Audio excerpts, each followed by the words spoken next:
Hello friends, welcome to ડીએશો class. આજે આપણે આ વિડીયોમાં ધોરણ 7 ગણિત એમાં પ્રકરણ 9 છે સમય સંખ્યાઓ.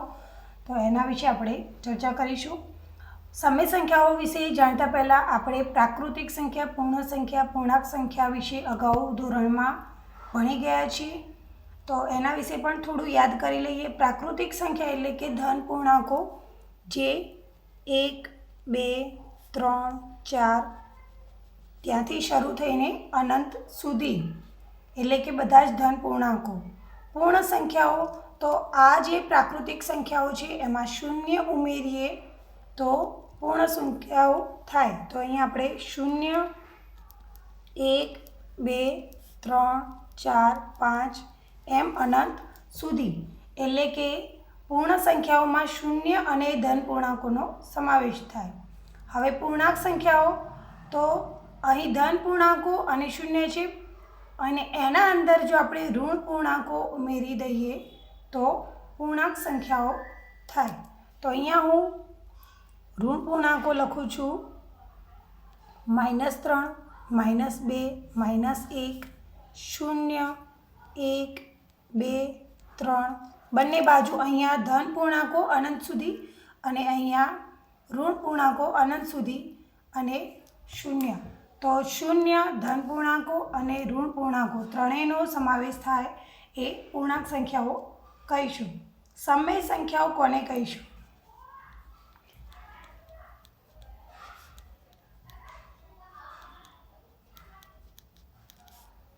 તો સમય સંખ્યાઓ એટલે કે જે P/Q સ્વરૂપમાં હોય, એટલે કે અહીંયા Pને આપણે અંશ કહીશું અને નીચે Q એટલે કે છેદ. તો આ રીતે જ્યારે તમને કોઈ સંખ્યા અંશ છેદના સ્વરૂપમાં આપેલી હોય તો એને આપણે સમય સંખ્યાઓ કહીશું. જેમ કે અમે અહીં તમે લખી શકો છો કોઈ પણ ઉદાહરણ તરીકે સંખ્યા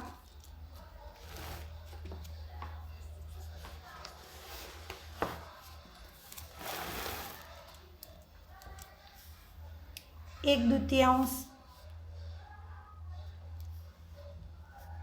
7/5, -3/7, -8, 20. અહીં આ તમે સમય સંખ્યાઓ જોઈ શકો છો. હવે તમે અહીંયા કહેશો કે બેન અહીંયા તો -8 એકલા છે, તો જ્યારે -8 હોય તો એની નીચે 1 હોય જ. છેદમાં આપણે 1 ગણવાનો રહેશે. અહીંયા પણ 20 છે તો 20/1, પરંતુ એ નીચે 1 લખવામાં આવતો નથી. એટલે આ પણ એક સમય સંખ્યાઓ જ છે, જેમાં ધન પૂર્ણાંકો, ઋણ પૂર્ણાંકોનો સમાવેશ થાય છે અને શૂન્યનો પણ સમાવેશ થાય છે. P/Q સ્વરૂપે જે સમય સંખ્યાઓ અહીંયા દર્શાવેલી હોય છે તેમાં P એ શું હોય? તો P એ શૂન્ય, ધન કે ઋણ હોઈ શકે. એટલે કે અંશમાં અહીંયા ઋણ સંખ્યા, અહીંયા ધન સંખ્યા અથવા તો શૂન્ય અહીંયા આ રીતે પણ હોઈ શકે છે. કારણ કે શૂન્ય અને નીચે 2 હોય તો એનો જવાબ તો શૂન્ય જ આવશે. તો આ રીતે હોઈ શકે છે, પરંતુ તેનો છેદ જે છે Q એ ફક્ત ધન અને ઋણ જ હોવા જોઈએ.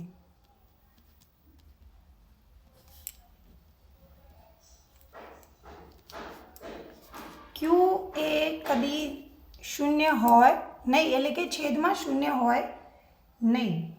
તો સમય સંખ્યાઓમાં P એ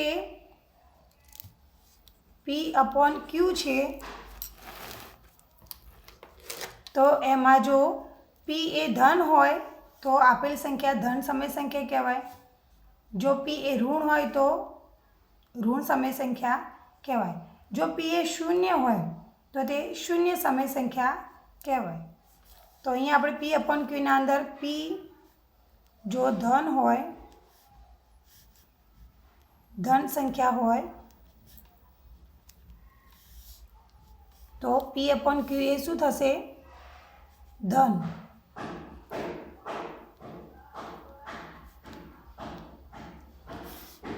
એ જ રીતે અંશ જો p બરાબર ઋણ સંખ્યા હોય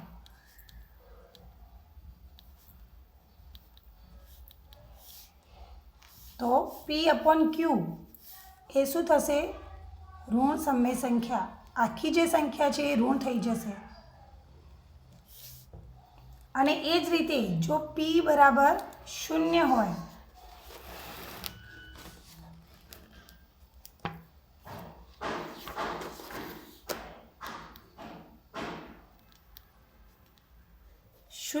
p બરાબર 0 હોય તો p અપોન q પણ શું થઈ જશે?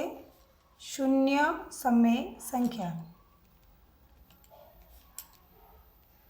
તો તમે ધન છે, ઋણ છે, શૂન્ય છે એ તમે એનો અંશ જે છે એને જોઈને નક્કી કરી શકો છો. હવે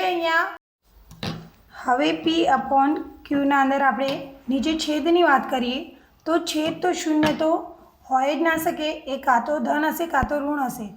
તો છેદ જો ધન સંખ્યા હોય તો આપેલ સમય સંખ્યા જો અંશ પણ ધન હોય અને છેદ પણ ધન સંખ્યા હોય તો આપેલ સમય સંખ્યા એ ધન સમય સંખ્યા બનશે.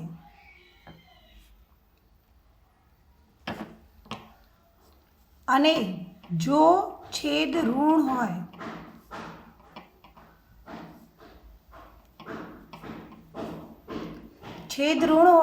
અને આપેલ અંશ ધન સંખ્યા હોય તો આપણી જે સમય સંખ્યા છે એ ઋણ રહેશે. જેમ કે અહીંયા હું લખું કે p અપોન માઇનસ ક્યુ તો આ સમય સંખ્યા એ ઋણ સમય સંખ્યા કહીશું. અને ઉપર જો અંશ ઋણ હોય અને નીચે છેદ પણ ઋણ હોય તો આપેલ સંખ્યા એ ધન થઈ જશે. એટલા માટે આ ઉપર નીચે જો ઋણ સંખ્યા હોય તો આપેલ સમય સંખ્યા ધન સમય સંખ્યા થઈ જશે.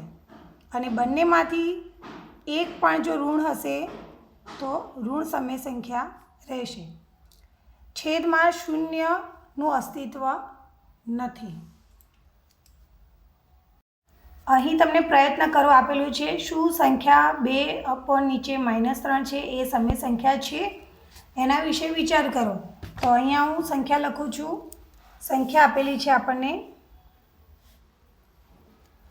2 અને નીચે -3. તો સમય સંખ્યા વિશે આપણે જોઈ ગયા છીએ કે ધન, ઋણ અથવા શૂન્ય હોઈ શકે છે. એમાં જે ઉપરનો અંશ છે એ ધન, ઋણ કે શૂન્ય હોઈ શકે. તો અહીંયા આપણને ધન સંખ્યા છે તો બરાબર છે. તો 2 એ ધન છે, ધન સંખ્યા છે એટલા માટે અંશ બરાબર છે. હવે -3 તો -3 એ ઋણ સંખ્યા છે. તો આપણે અગાઉ જોઈ ગયા છીએ કે જે છેદ છે એ ધન કે ઋણ હોઈ શકે છે. તો અહીંયા બંને આપણા જે નિયમો છે એ લાગુ પડે છે અને સાચું છે. તો અહીંયા આપણું જે પ્રશ્ન છે કે શું સંખ્યા 2 અપોન -3 એ સમય સંખ્યા છે? તો હા, આ સમય સંખ્યા છે.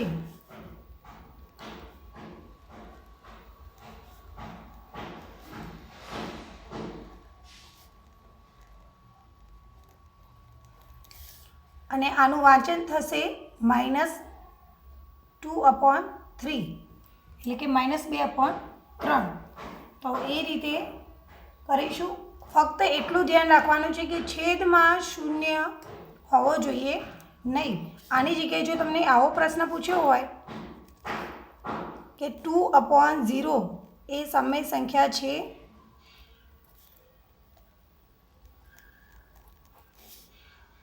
તો અહીં અંશ 2 એ ધન સંખ્યા છે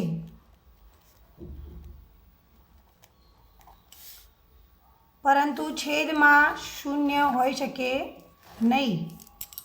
p અપોન ક્યુમાં Q is not equal to 0. અહીંયા છેદમાં શૂન્ય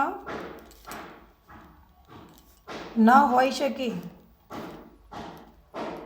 છેદમાં શૂન્ય ન હોવો જોઈએ, એટલા માટે 2/0 એ સમય સંખ્યા નથી.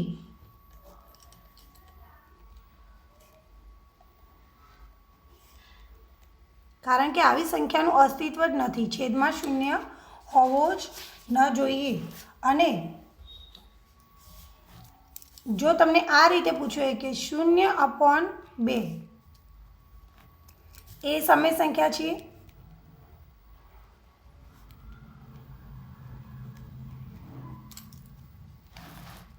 તો અહીં જે અંશ છે, અંશ એ 0 છે.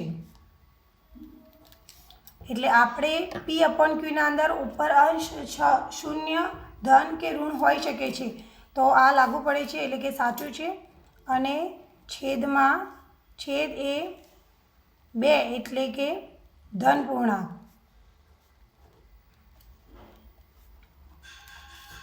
તો અહીં નીચે છેદમાં ધન કે ઋણ પૂર્ણાંક બંનેમાંથી હોઈ શકે, તો બંને નિયમો લાગુ પડે છે. તો હા 0/2 એટલે કે એનો જવાબ આવશે 0 જ. 0/2 એટલે કેટલા થશે? 0. અને એ સમય સંખ્યા છે.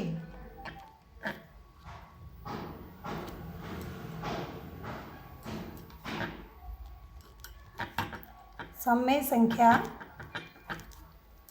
છે.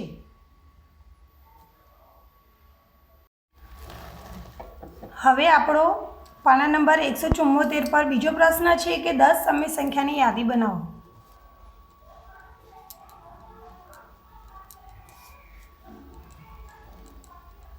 સંખ્યાની યાદી બનાવો.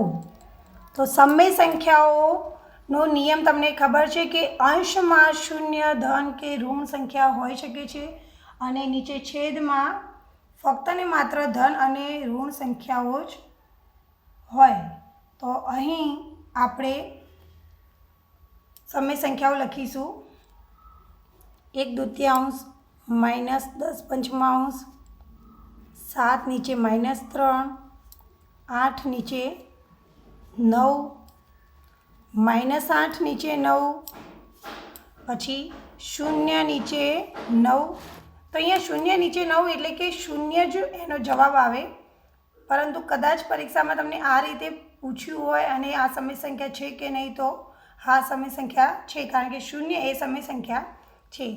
એટલે આનો જવાબ 0 થાય ને. 0 એ સમય સંખ્યા છે. તો એ આપણે ખાસ ધ્યાન રાખીશું. અને નીચે જો હોય 0 તો એ અસ્તિત્વ નથી, એ પણ ખાસ યાદ રાખીશું. તો અહીંયા આપણે તમે કોઈ પણ સંખ્યા લખી શકો છો. બીજી -5/3,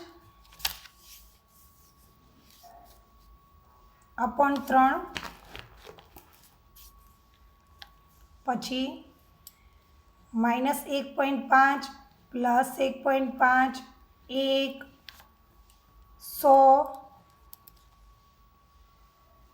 0.01.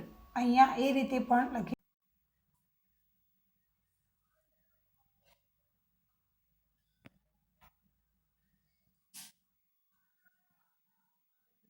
Thank you.